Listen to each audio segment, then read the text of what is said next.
so here we go. I have two very simple things to say. I will take 15 minutes to say them, but two very simple things to say. First of all, about the ecological and the historical. I would like to immediately say that horticultural practices from before the 19th century can be sources of inspiration beyond simple historical veracity. And a second obvious but very important thing to say, the project, the restoration project must integrate contemporary uses, the human contemporary uses, and the ecological within the historical project. This is a typical image I use to begin. It is the Potager du Roi, but let me go a bit more quickly. I have divided my short presentation into 4 pieces about a first one. Mr. Jacobsohn, Yes? Jacobsohn, sorry, yeah. Apologies to interrupt, but actually we always see your PowerPoint presentation not in presentation mode. Actually, as you go through the slides, we are not able to follow you with the Okay, slides. would you like to, I mean, I can stop and I don't know why, okay? Because for me, it's working properly. I will try on my end. Exactly. If you put on your end, no problem. I have it in PDF It's mode, fine but with me. I think it will be fine. So does anyone see, is anyone having problem seeing my screen? Okay. Well, silence is yes. So go to the, if you can go to the second next to where I was before, and I will tell you when to go forward. One more. So I've divided it into 4 pieces. A first about why now, and I have a real question for you there. A second one about the historical approach, we will talk about it, is how we introduce the history of horticultural practices within our historical gardens. A third part from where we go from a diagnostic to the project, and a conclusion where I essentially will try to say some very obvious things. And the most obvious is that when we do historical restoration, we are always in the art of interpretation. We are in an interpretation. It's never simply about truth. I would say, I'll say it now, I mean, I often compare gardens to theater. You can try to reproduce, whether it be Shakespeare or Molière, but we all know that we're always playing it today. It's no longer what it was in the past. Next slide. I think one of the most interesting things about today is not just climate change, it's also restoration cycles in general. And I would have a question that is in some sense historiographic. What are the restoration cycles of historical gardens? In the case of the Potager du Roi, it was completed in 1683, but the first major restoration with modification occurred in the 1780s. The second one occurred in the 1880s, and today, slightly over 100 years later, 140 years later, after several decades of underinvestment, the site needs to be generally restored. But what I've noticed, whether it be for the Parc de Versailles, whether it be for the Jardin de Luxembourg, whether it be for many gardens, that there seems to be a centennial cycle. And I think that is a real subject to examine, to explore. When I say centennial, it doesn't have to be 100 years, but there's something about a unit of time through which gardens seem to go. Next slide. At some point, this is what happens to gardens. On the left, top left, the wall has been repaired. On the top right, the walls behind the fig tree have been repaired. But for the 2 images below, the work has not yet been done. So drainage and our vaults. It's often more difficult to restore what people don't really see than what is obvious to be seen. Next slide.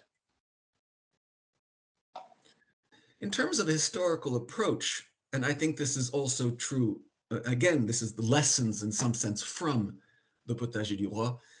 The architectural history of the Potager du Roi, the King's Kitchen Garden, is far better known than its agricultural or its horticultural history.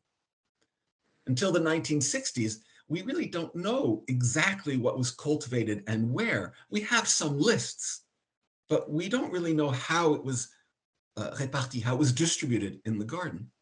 We do have 2 garden plans with comprehensive plantation schemes.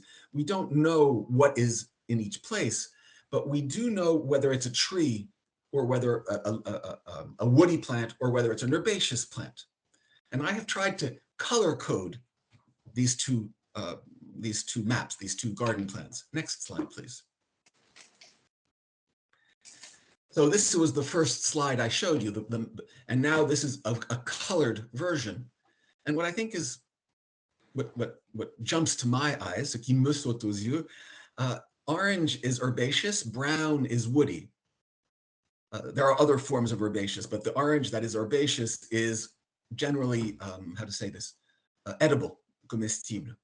What I find very interesting about this plan is that, yes, there is a beginning of specialization, but generally, woody plants and herbaceous plants, woody edible and herbaceous edible plants are cultivated together.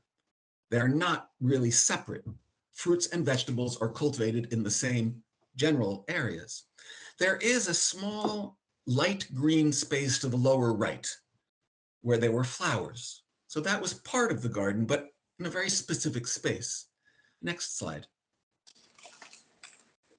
200 years later, in a garden plan drawn by Édouard André, but that I have colored slightly differently, what really jumps to my eyes is that the herbaceous and woody plants are no longer truly cultivated together. There continue to be trees around each square in the center, but the mixture has been eliminated, and we have strict separation between fruit trees and vegetable plants. And we have the massive introduction of that light green color, which in this particular case is ornamental plants. And we have the beginnings. Vous voulez que je passe au casque?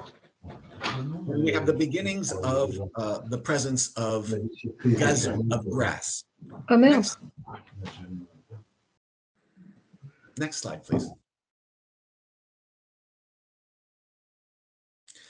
So what happens if we apply that same kind of method, that same kind of approach to what exists in the garden today? In other words, if we looked at how herbaceous and woody plants function together, what does it look like today? Next slide.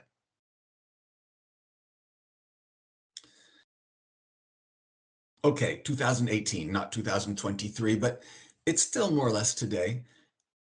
Generally, my first reaction is to point out that the general structure of the garden, the architecture of the garden has not changed.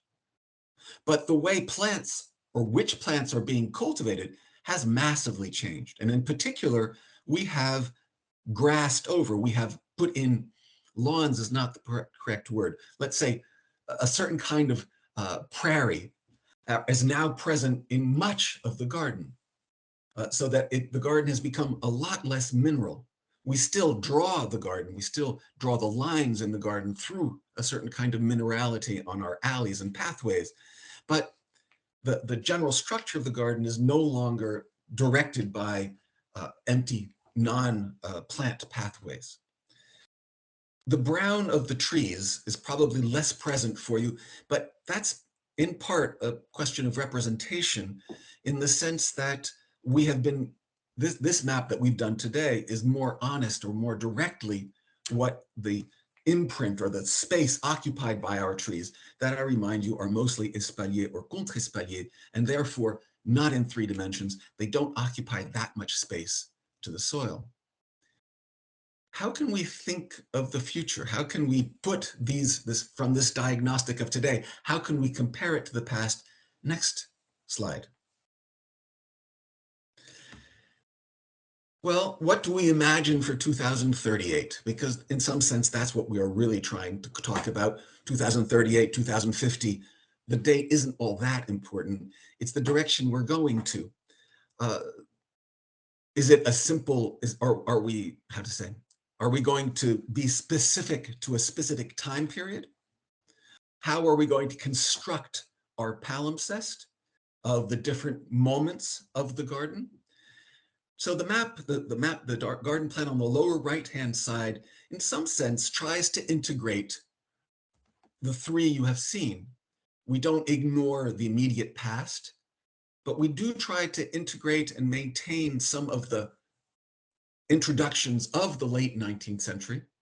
And we try to find that mixture of herbaceous and woody from the late 17th and the 18th centuries. Sometimes people say to me, you're obsessed by the 17th and 18th century because that's the period you study most.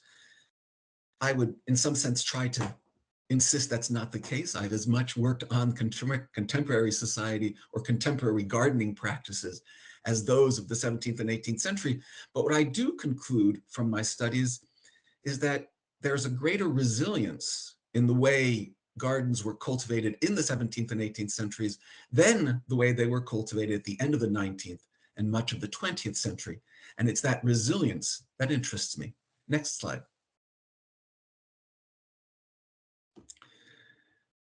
I didn't want to comment the general plan for 2038, nor really this one, but what I want to point out is that it's in the specifics, it's in the details.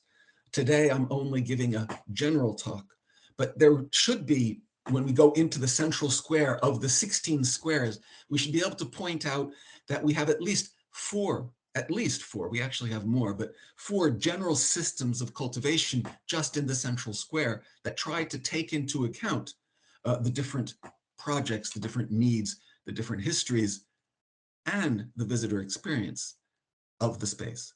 Next slide, please.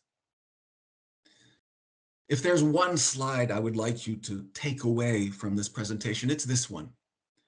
It's the fact that gardens, historical gardens, are about a landscape project, and that we have to find ways to integrate the uses, both historical and contemporary, within the heritage conservation of the site. And that's where the Potager du Roi, with its central square, is particularly interesting. Particularly interesting because I have the luck of working in a garden that has never stopped doing the same thing. It has changed. It has changed, but it hasn't stopped doing the same thing. It is a garden that has never stopped producing, a garden that has never stopped experimenting. Educate is the word in English, but the word in French is former, and shape.